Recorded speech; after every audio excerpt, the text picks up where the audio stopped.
Bismillahirrahmanirrahim. Assalamualaikum warahmatullahi wabarakatuh. Nama saya Nuril Aini Moda. Hari ini saya akan menjelaskan tentang materi pada mata kuliah leadership, di mana tentang macam-macam gaya kepemimpinan.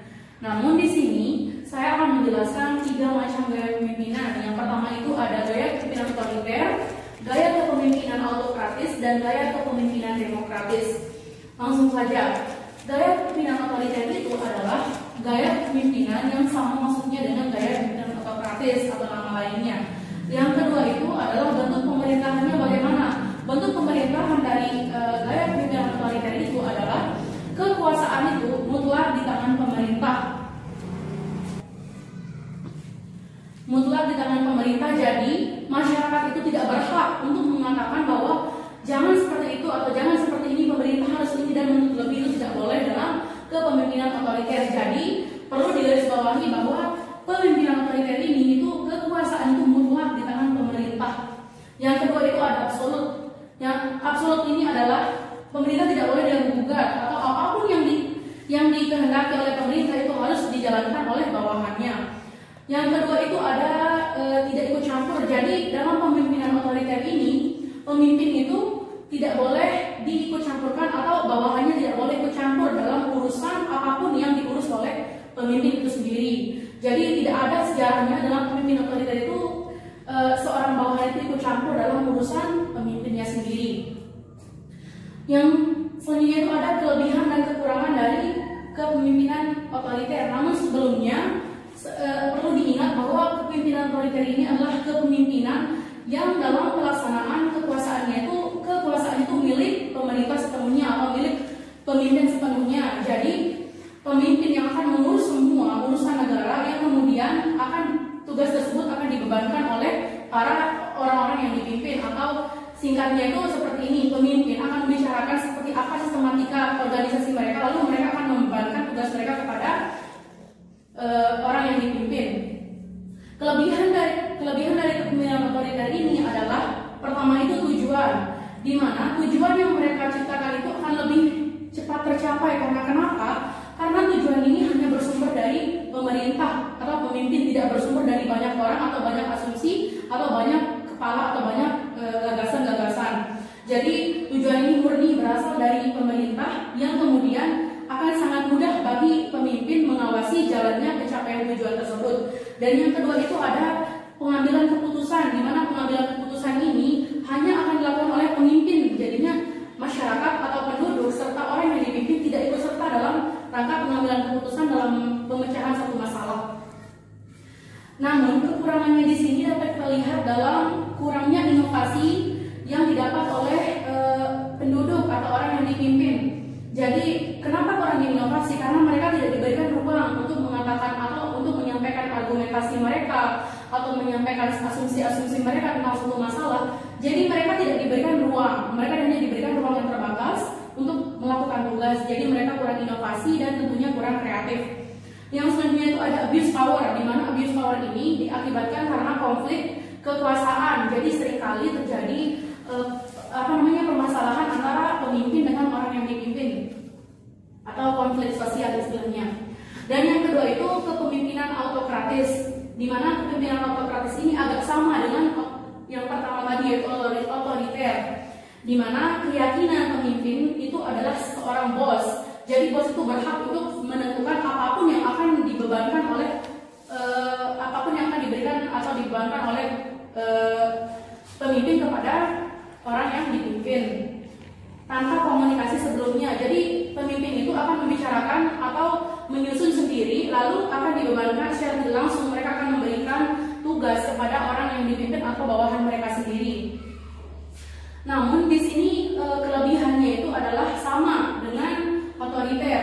Kelebihannya itu sama, yaitu dalam rangka pengambilan tujuan dan pengambilan keputusan. Mereka akan lebih mudah karena mudah diawasi oleh seorang pemimpin. Karena apabila orang bawahan atau penduduk yang melakukan kesalahan, maka pemimpin akan langsung menegur atau memberikan sanksi. Dan kekurangannya itu sepertinya sama dengan otoriter, yaitu kurangnya inovasi, abuse power, dan konflik sosial dikarenakan karena tidak terima akan tugas yang diberikan atau konflik sosial.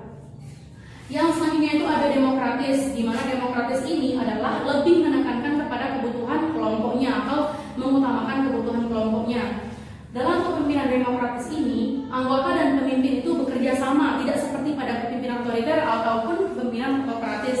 Jadi pada kepemimpinan demokratis ini antara pemimpin dengan orang yang dipimpin itu bekerja sama dalam mencapai sebuah tujuan negara ataupun dalam mencapai sebuah keputusan. Jadi di sini tidak ada sekat pembatas antara orang yang dipimpin dengan orang yang memimpin. Selanjutnya itu adalah anggota dan pemimpin itu bersifat bekerja sama yang menimbulkan mereka akan lebih harmonis dan mereka akan merasa saling merasa dihargai karena mereka diberikan ruang yang cukup untuk menyampaikan asumsi dan gagasan mereka dalam rangka pemecahan satu masalah dan lain sebagainya. Intinya dalam demokratis ini keutamaan untuk berekspresi atau keutamaan untuk menyampaikan pendapat diutamakan, freedom mereka diutamakan di sini.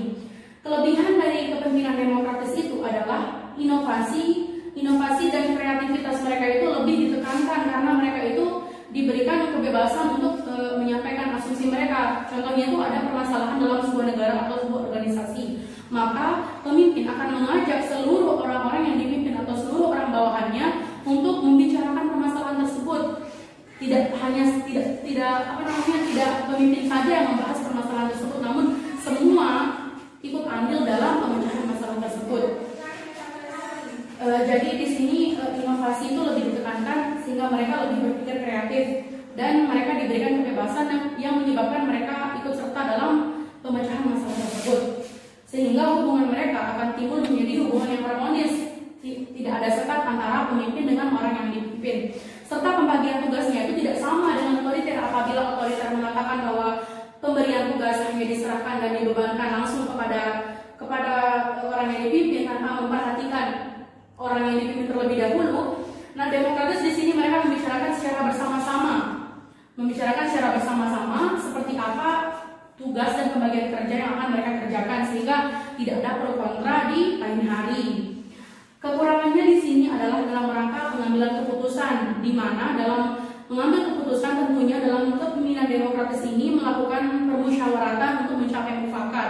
Seperti yang kita ketahui, permusyawaratan itu tidak dihadiri oleh satu atau dua orang, melainkan banyak orang, sehingga hal itulah yang menyebabkan keputusan akan sulit sekali diambil karena banyak sekali asumsi-asumsi atau argumen-argumen dari lain orang yang menyebabkan keputusan-keputusan tersebut akan sulit untuk diambil atau disepakati secara bersama-sama.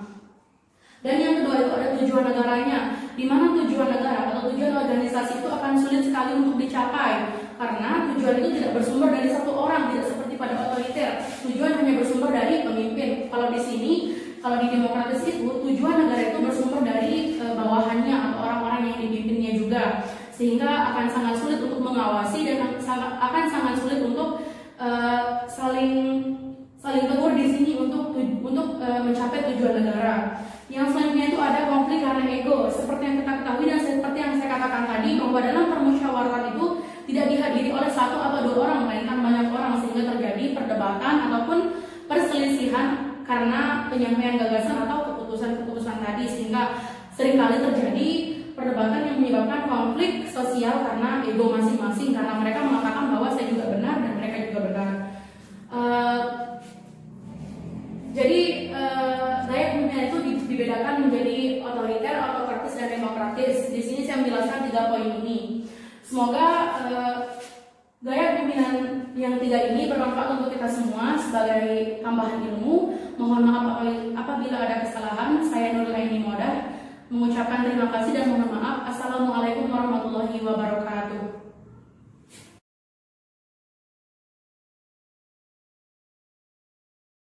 Assalamualaikum warahmatullahi wabarakatuh.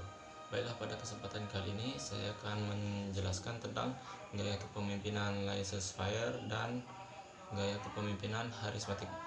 Baiklah, gaya kepemimpinan yang pertama adalah gaya kepemimpinan laissez-faire.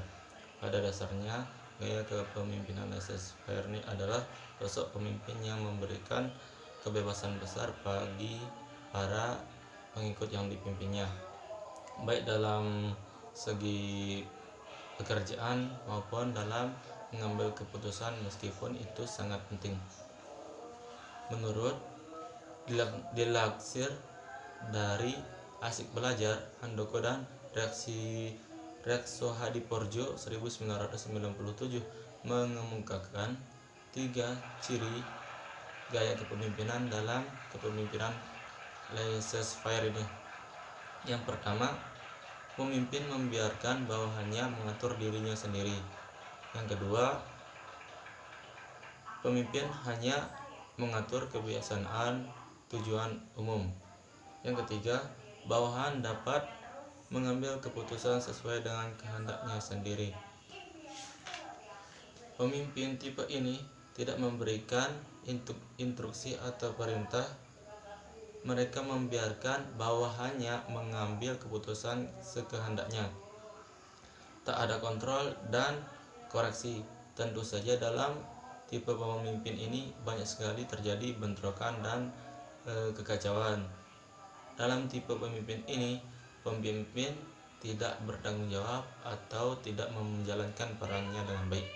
Adapun kelebihan dalam kepemimpinan ini adalah pertama itu, pemimpin membiarkan atau memberikan kewenangan kepada bawahannya untuk mengatur segala urusan sehingga bawahannya akan mendapatkan inisiatif dalam melakukan pekerjaannya. Yang kedua, pemimpin tidak memiliki dominasi besar. Dan yang kelebihan yang ketiga itu adalah bawahan atau anggota yang bekerja dalam organisasi dalam kepemimpinan ini tidak merasa tertekan. Adapun kekurangan dari gaya kepemimpinan ini adalah pemimpin membiarkan bawahan untuk mengatur segala urusan atau bertindak sesuka hatinya sehingga cepat sekali terjadi kekacauannya. Kekurangan yang kedua itu adalah mudah terjadi kekacauan atau bentrokan. Yang ketiga, tujuan dari organisasi atau institusi itu sangat atau tidak mudah tercapai karena banyak sekali perdebatan yang terjadi dalam anggota itu karena tidak ada perintah dari atasan. Adapun gaya kepemimpinan yang kedua ini adalah gaya kepemimpinan harismatik. Maksud dari gaya kepemimpinan harismatik ini adalah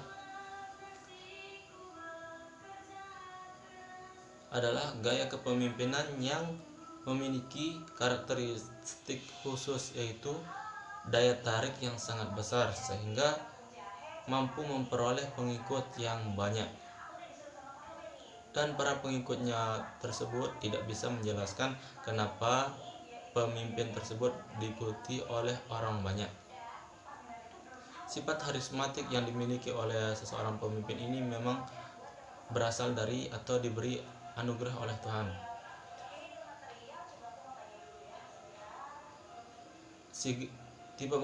Tipe pemimpin harismatik ini bisa dilihat dari segi bicaranya, usahanya, dan dari segi perjalanannya.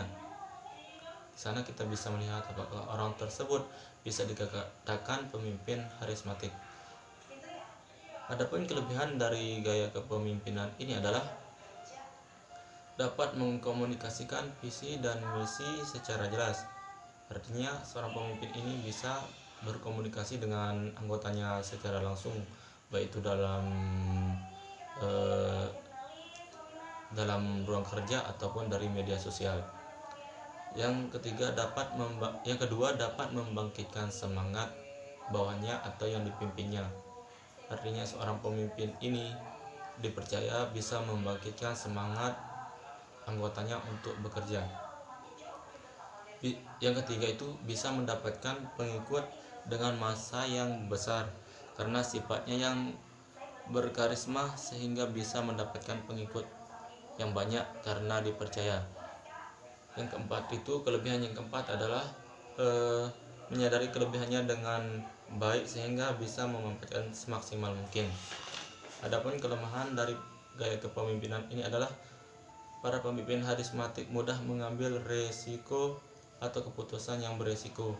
Yang kedua, pemimpin harismatik ini memiliki hayalan yang apa yang dilakukannya itu selalu benar karena dia dipercaya. Dan kelemahan yang ketiga itu adalah ketergantungan yang tinggi sehingga regenerasi untuk pemimpin yang berkompeten sulit. Itulah tadi penjelasan mengenai gaya kepemimpinan harismatik dan gaya kepemimpinan laissez-faire. Mungkin hanya ini yang bisa saya sampaikan. Assalamualaikum warahmatullahi wabarakatuh.